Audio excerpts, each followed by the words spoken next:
Akulah memilih kamu, dan aku telah menetapkan kamu supaya kamu pergi dan menghasilkan buah, dan buahmu itu tetap, supaya apa yang kamu minta kepada Bapa dalam namaku diberikannya kepadamu. Jadi inilah panggilan Allah kepada hidup kita. Jadi yang pertama bahwa dikatakan di situ Tuhan sendiri yang memilih kita. Dan dia menetapkan, ketetapan itu adalah kita pergi. Pergi identik dengan tidak diam, ya, tidak statis, tapi terus bergerak. Kemudian di situ dikatakan menghasilkan buah, dan buah itu tetap. Hasilkan buah artinya apa? Hasilkan buah itu terus produktif, ya. Ada upaya-upaya yang dilakukan untuk menghasilkan buah dan tidak mandul. Oke. Kemudian untuk pergi dan menghasilkan buah, untuk kita mau sesuai dengan ketetapan Tuhan di dalam hidup kita, diperlukan kondisi tubuh, jiwa, dan roh yang sehat. Ini kita lihat di perkataan dari Rasul Paulus, ya, kepada jemaat di Tesalonika. Di situ di 1 Tesalonika 5 ayat 23 dikatakan, semoga damai sejahtera menguduskan kamu seluruhnya, dan semoga roh, jiwa, dan tubuhmu terpelihara sempurna dengan tak bercacat sampai kedatangan Yesus Kristus Tuhan kita. Ya. Rasul Paulus mengingatkan pada jemaat di Tesalonika bahwa bukan saja perkara-perkara roh, tapi juga perkara jiwa dan tubuh yang harus dipelihara sempurna sampai pada kedatangan Yesus Kristus. Jadi ada tiga perkara ini ya, tidak bisa kita abaikan. Kita mungkin lebih uh, mengutamakan roh, tapi kita mengesampingkan bagaimana kita menjaga dan memelihara kesehatan jiwa dan tubuh kita. Tapi tiga perkara ini adalah sama-sama hal yang harus kita perhatikan. Saya coba kupas satu-satu. Ya, secara sekilas saja, yang pertama adalah bagaimana kita menjaga kehidupan roh yang sehat.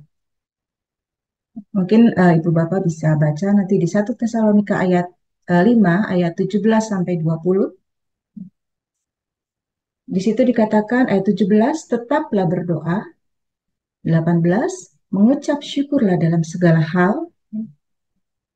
Itu bisa di dalam penyembahan kita kepada Tuhan.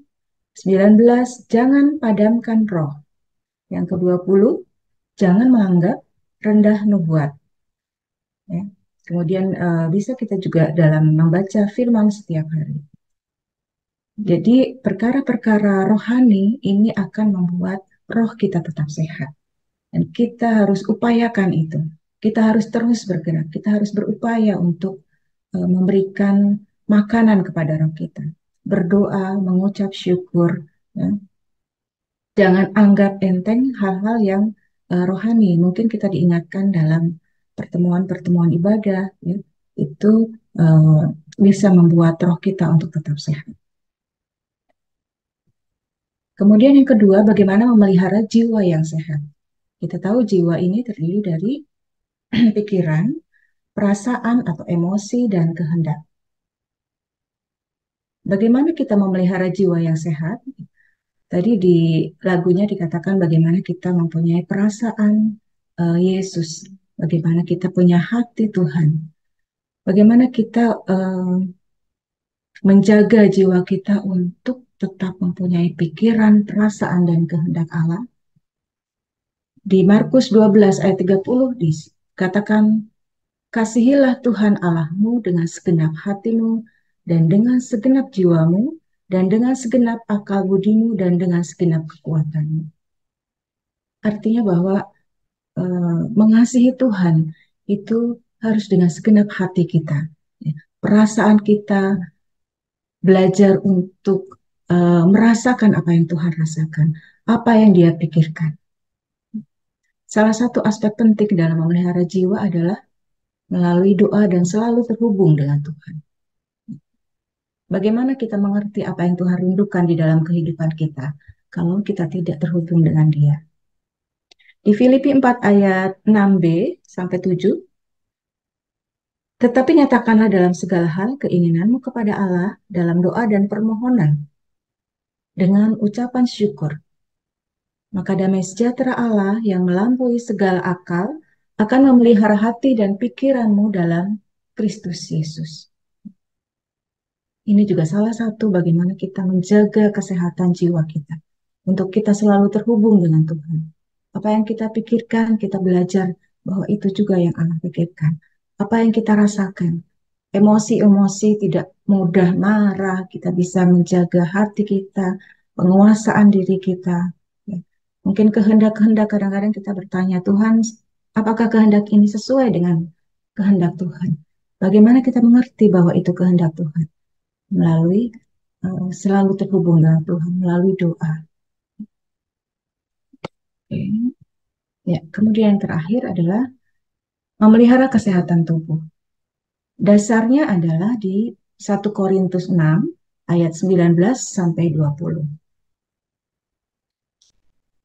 Di situ dikatakan, atau tidak tahukah kamu bahwa tubuhmu adalah bait Roh Kudus yang diam di dalam kamu, Roh Kudus yang kita peroleh dari Allah, dan bahwa kamu bukan milik kamu sendiri, tapi kamu telah dibeli dan harganya telah lunas dibayar.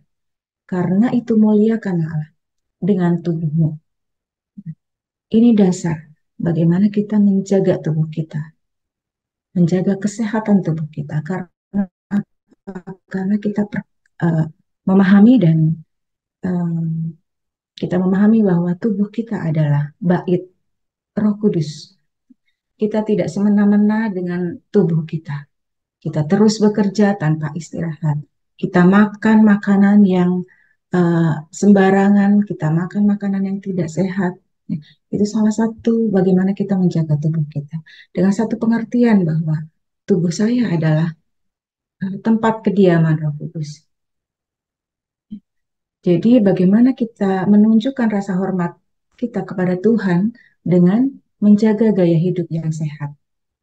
Melalui ya salah satunya misalnya mematuhi nutrisi yang tepat. Kalau dulu kita tahu ada 4 sehat 5 sempurna ya, mulai pemerintah canangkan dari tahun 52.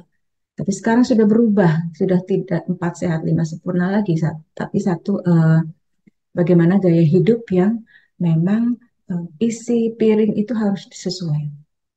Ada karbohidrat, ada lauknya, ada sayurnya. Itu yang kita masukkan di dalam tubuh kita. Jadi dalam pilihan makanan kita belajar untuk kita menjaga kesehatan tubuh kita. Kemudian olahraga juga. Kemudian istirahat yang cukup. Ya, tidak diforsir untuk bekerja terus, tapi berikan tubuh kita satu waktu untuk beristirahat.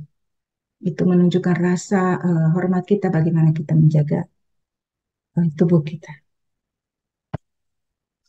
Ya, jadi kembali tadi di 1 Tesalonika 5 ayat 23 pada akhirnya adalah semoga Allah damai sejahtera menguduskan kamu seluruhnya dan semoga roh, jiwa, dan tubuhmu terpelihara sempurna dengan tak bercacat pada kedatangan Yesus Kristus Tuhan kita.